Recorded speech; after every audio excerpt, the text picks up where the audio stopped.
My Lord, no matter what it looks like, Right. no matter what it feels like, That's right. I'm going to remain. No matter how they act, I'm going to remain. Yes, Lord. No matter if it's raining, I'm going to remain. If the sun don't shine today, I'm going to remain. Yes. Yes. My Lord,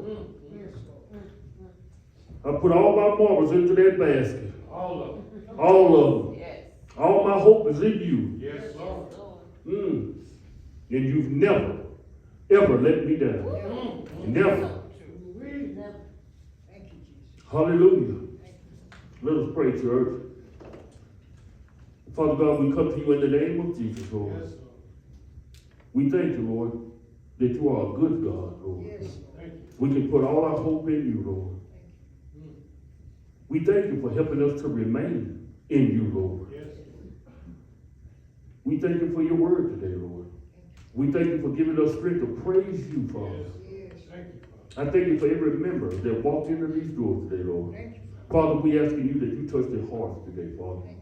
Open their spiritual ears, Lord, so that they can hear your word, Lord. Open their spiritual heart so they can be a doer of your word, Father. Help us, Lord, to hunger and thirst more after you, Father. And we ask that you let the words of my mouth, the meditation of my heart be pleasing in thy sight. You my Lord and you my Redeemer. And I ask this in the mighty name of Jesus. Amen. Amen. Hallelujah. Hallelujah. What a mighty God we serve. He is good to us, church. What a mighty God we serve. We're going to be looking at Matthew chapter 7, 24 through 27. If you have the Bibles, could you open up your Bible to Matthew chapter 7, 24 through 27. And asking you to stand for the reading of God's word, please, if you can. I'm going to be reading this from the New King James Bible. And if you have anything different, then we'll all get there together, though. Amen? Amen. Matthew chapter 7, 24 through 27. If you need me to wait, just say, wait on me and I can wait. Amen. Amen. Matthew 7, 24 through 27. Therefore, whoever hears these sayings of mine and does them, I will liken him to a wise man who built his house on a rock. And the rain descended, the floods came, and the winds blew and beat on the house, and it did not fall, for it was founded on the rock. But everyone who hears these words of mine and does not do them will be like a foolish man who will build his house on the sand. And the rain descended, and the floods came, and the winds blew and beat on the house, and it fell, and great was its fall. You may be seated, church. My Lord. If you have he who has ear, let him hear what the word is saying here. We're talking about a foolish man and a wise man. I started looking around in scripture just to see how God talks to us and guides us in foolish acts and in wise acts. And one of the scriptures that God gave me is Proverbs chapter 12 and 15. The way of a fool is right in his own eyes, but a wise man listens to advice. That's one of the ways. I like to liken this onto some situations and some things that was going on in my life. And I want you to know that everybody comes to a point in their life where it's time to rebuild. But I want you to know something, church. Rebuilding is just not put a bunch of bricks and mortar together and you get a building. Rebuilding is not just you coming together and planning and getting this stuff all right and building, you're going to have to tear something down first. You're going to have to move some stuff out of the way. You're going to have to make some changes in your life. That's going to hurt. It's going to take a little bit of sweat. It's going to take a little bit of discipline. You may even have to cry a little while. I'm standing here today to tell you today, church, it is time to rebuild. It's time to change some things in your life. It's time to change some people, places, and things that's going on in your life. You want to be likened unto that wise man or likened unto that foolish man? And the reason God is talking to you about this scripture right here is because we see that you keep going through the same old situation over and over and over again. What is that like to God? What is that likened unto? If you go through something the first time and you don't learn your lesson from it, what is that likened unto you? To me, it sounds like you like foolish ways. To me, it sounds like that you like going through this stuff. You just keep going through it over and over again. Just keep going through it. And then you want to call somebody and say, hey, let me tell you what I'm going through. What is that likened unto? I want to say this again, and I want you to hear me, church. It's time to rebuild. You're going to have to tear some stuff down. You're going to have to move some people out of your way. You're going to have to make some changes in your life. Maybe I prayed this morning. I don't have to pray tomorrow. You're going to have to do something different with that. It's going to take prayer every day. I got to go ahead and say it, church, because God is just pushing me toward this. I just got to go ahead and say it. If you got somebody in your life and you know that they should not be in your life, be that wise man. Be that wise person. Hey, no. I can't deal with you. You need to go on. I can't deal with you. I'm a new creation in Christ. I don't live that life no more. I can't walk with you no more. His word says, how can two or three walk together unless they agree? I want you to know that, church. Don't be like that foolish man. You need to walk and look upright. Allow the Spirit to talk with you and show you who needs to be in your life. Allow the Spirit to talk with you and show you what you need to do. Every step that you take, it leads back to Matthew 6:33. Seek ye first the kingdom of God and his righteousness. And all those things will be added unto you. So when you're going through a situation and you think that you've overcame that situation, and then it comes right back at you again, are you seeking him first? God, I come to you in the name of Jesus, Lord. I really like this guy. I really like this girl, and I need you to tell me what you want me to do. I'm not going to move until you speak to me, Father.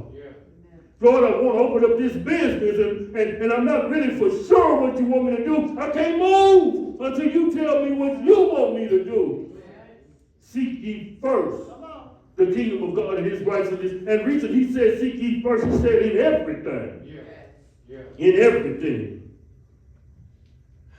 Even down to your meals.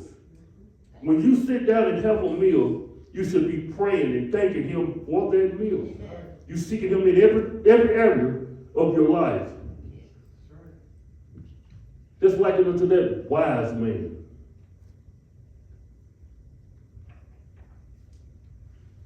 Church, God's word, it don't lie.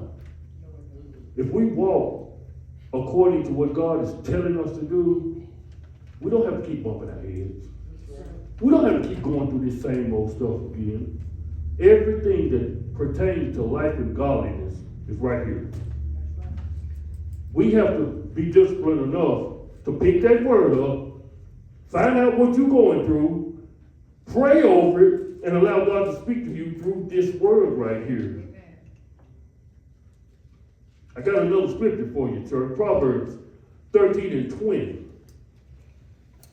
Whoever walks with the wise become wise, but the compassion of a fool will suffer harm. Whoever walks with the wise will become wise. Yeah. But the compassion of a fool, he'll suffer harm. What that mean, Pastor? I'm glad you asked. Assimilation brings about association. Association brings about assimilation.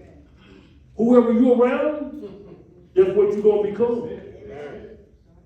Whoever around you, that's what they should become. It's not rocket science.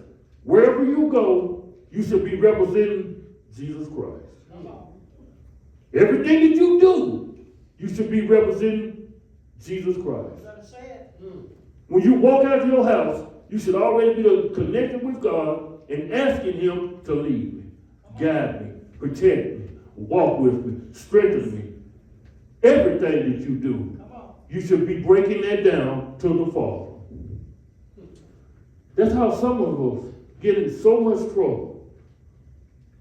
We'll look over, we'll see something that look good. Oh, let me go check this out. That looks pretty good over there. It's a cheap trick, and it won't work. Everything we do, take to the Lord in prayer. I had this pastor come to me one time, and he was telling me about putting on spiritual eyes. And when he first told me that, I thought he was, trying to be a joke, trying to, have a little humor in it. Yeah. But I tell you, when he broke it down to me, I understand a little bit more, because if you have an ideal and you want to find out what's going on with that ideal and stuff, or you want to make sure that you're on the right path, or some of the things that you've already planned in your life and stuff like that, there's nothing wrong with going to talk to godly counsel. That's true. You know what? That's like a wise man. When you want to go and talk with somebody and y'all both agree and pray over something together before you make that move. But liken unto a foolish man. Well, I'm going to open this thing right here up, and I'm going to have me a big old business, and I'm going to make me $1 million. Hey, what do you think about it? Do you believe that I can do it? I ain't went to God. I ain't talked to God about none of this stuff. I see it over and over again. Some of the problems that we have in our life, God is standing there, He's waiting. He's waiting on us to come to Him. His word tells us that He said, submit yourself to the Lord first. Yeah. That's it. Yeah. Then resist the devil, and he'll have to flee. That's right. If you're not submitting yourself to the Lord, you have no power over the devil. You're not going to be able to get him, run him off. He's going to whoop you, tear your clothes off of you, and run you down the road. I'm trying to tell you, church, submit yourself first. Submit yourself first. Paul and Silas, they went to the man and they wanted to cast the demons out of him. Ain't did no submitting. Ain't did no praying. They just went up to him and just walked up to him and said, I cast you out in the name of Jesus. That demon jumped up and jumped around that man's neck and started scratching and kicking on his stuff and run him down the road. Turn the clothes off for him. Go back to Jesus and say, hey, I tried to cast the demon out and it didn't work. What happened? I can see that, church.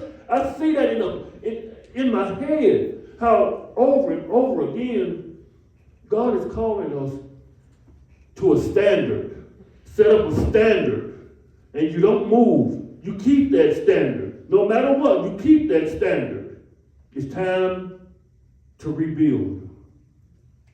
It's time to make some changes. It's time to stand up and say, hey, I am a child of God.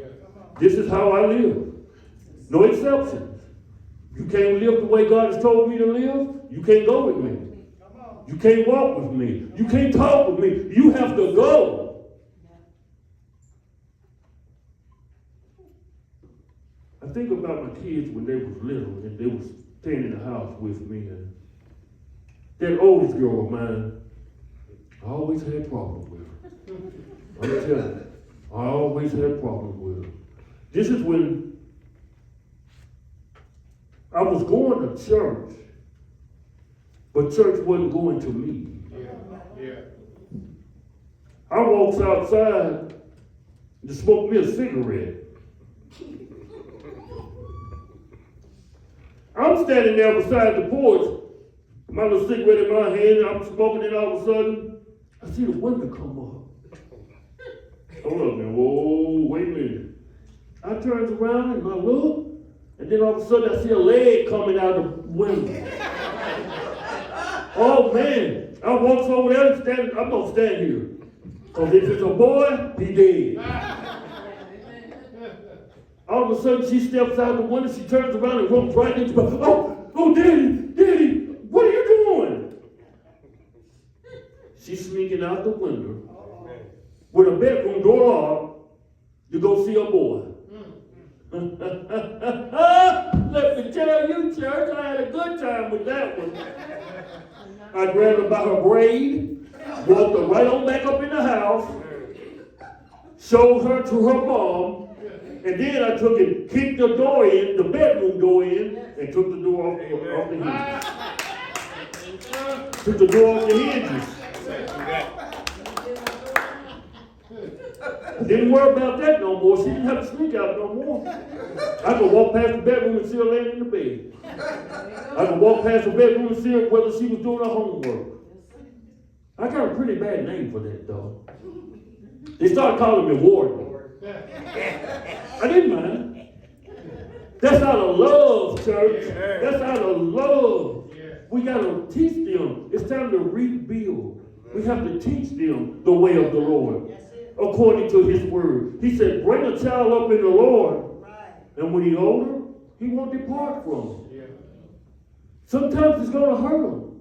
Sometimes it's going to make him cry. Sometimes it's going to even make him mad. But remember his word. He said, bring him up. Read the Bible to him. Pray with him. Sit down and talk with him about certain life skills and life things that's going on in your life and stuff. Talk with him about it. Show it's time to rebuild. You cannot bring a kid up out of the Lord, away from the Lord, and expect them to walk according to God's word. So what does that say about me? What does that say about you? We have to do the same thing with ourselves. Every area of our life that's not pleasing to the Lord, it's time to rebuild. We have to look at that. We have to recognize where we're not walking with the Lord at. And we have to get right with the Lord. We have to go to him and say, Lord, forgive me. I know that I should have prayed for that person and I didn't pray for that person. Forgive me. Give me another chance to do that. I know I should have came to church to hear the word and hear what you were saying to me and do according to what you're telling me to do, but I didn't do that. Forgive me, Lord.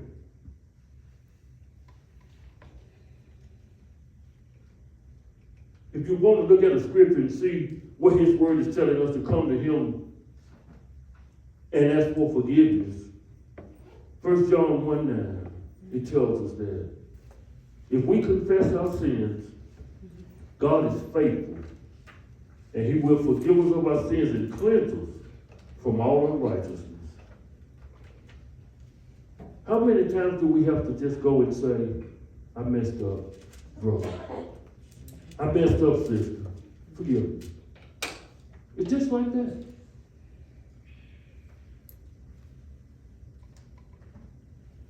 It's time to rebuild. We need to look at our lives and see where we're not structured at and work on that. We may have to tear some stuff down, like I said, but we need to look at those areas. He's calling us deeper into the water, into the spiritual realm.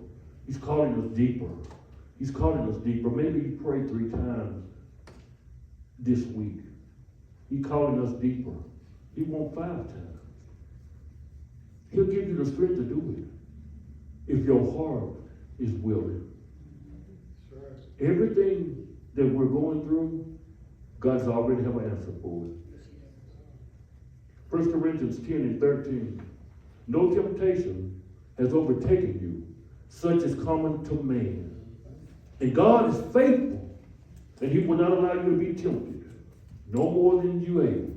But with the temptation, he always provides a way of escape so that you can bear it. You have to look for that. In the situation that you're going through, you go to God and say, I need a way out, Lord. And he will show you the way out. Who wouldn't want to serve a God like that? I mean, he's given us everything. He loves us so much until he went to the cross. And he died for us. And upon that cross, he said, forgive them, Lord. For they know not what they do unto me. The same ones that he was on that cross dying for was the one that put him on that cross. But his act of love toward us, he was even willing to forgive us of that. And not only to forgive us of that, he went a step further. He said, it is finished. When he said that it is finished, everything that we need, he did for us. If you need some peace, he said it's finished. If you need some joy, he said it's finished. If you need a relationship, he said it's finished. Whatever you need, he already said it's finished. It's up to us now to receive what you need. It's up to us now to receive what is finished. Pastor Lee, she said something a couple of weeks ago that really sparked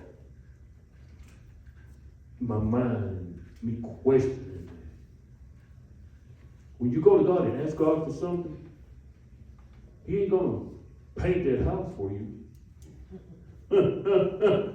If your car breaks down, he ain't no mechanic. He ain't gonna get up under that hood and fix that car for you.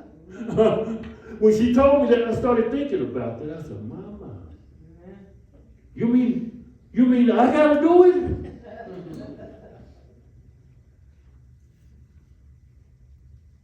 So I say to you today, church, what is it that you need in your life to rebuild? What do you see going on with you today that maybe the gutter's hanging down, or the window has a big crack in it, or you got a roof that's leaking a little bit? What do you need to do to have that repaired? It's likened unto you. Maybe you let a few cuss words slip every now and then, or maybe a little smoky every day, a little drinky every now and then. But what is it that God is talking to you and wants you to say, it's time for me to rebuild. It's time for me to let it go. It's time for me to just say, no! I desire the Lord more than these things that's coming at me. It's time to rebuild, church. It's time to walk upright according to God's word. It's time to walk holy according to God's word. It's time to ask yourself, what is it, Lord, that you're asking me for, that I just can't let go of? What is it? And he will speak to you. And he will show you what it is. The only way that you're going to get further and succeed even more, you're going to have to let some stuff go.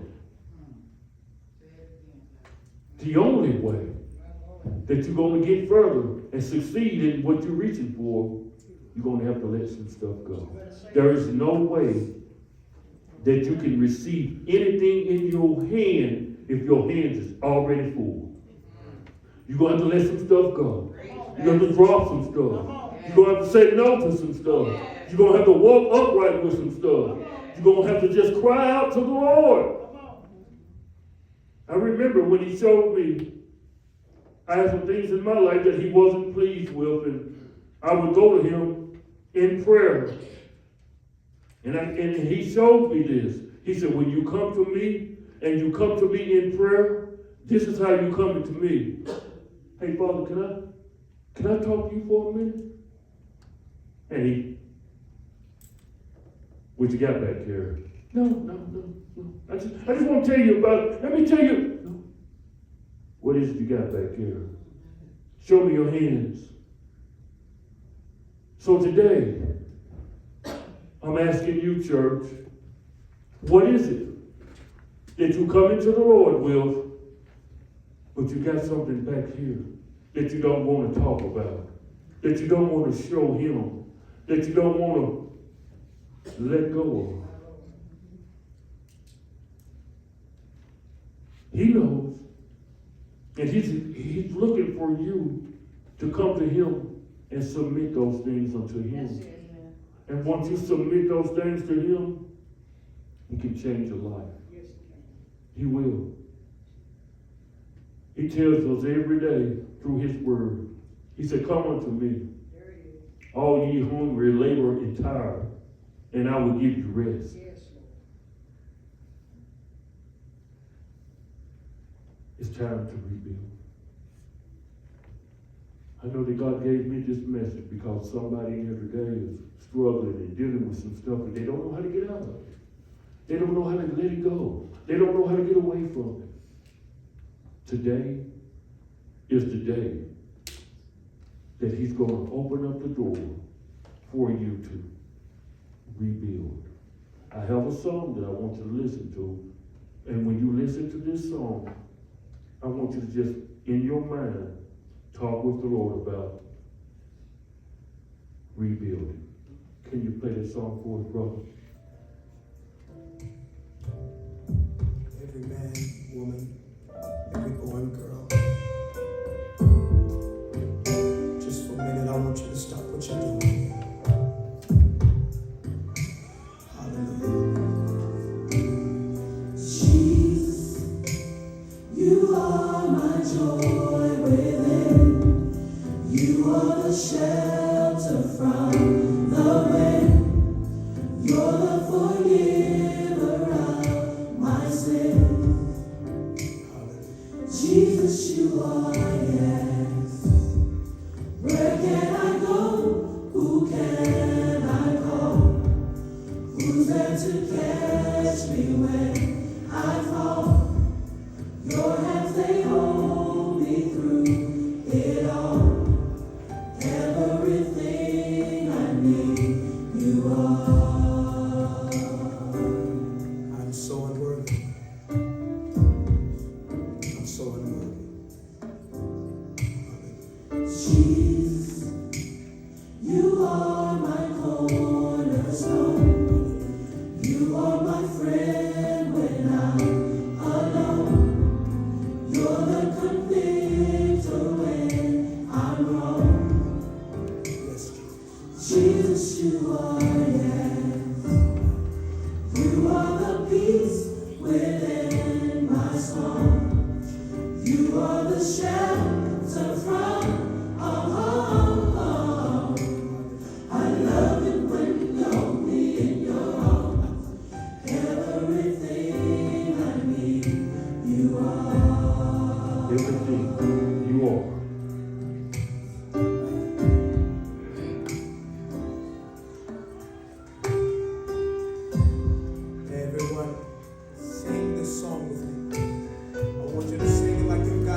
the agencies.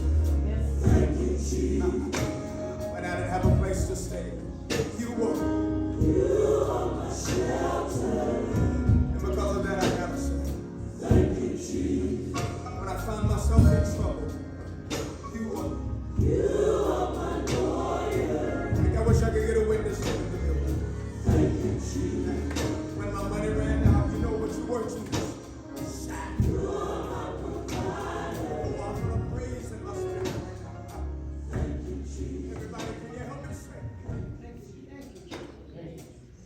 Everything we need, he already is.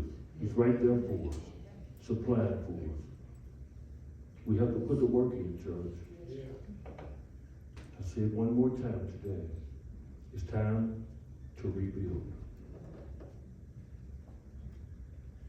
I'm gonna ask the minister, pastor to come down.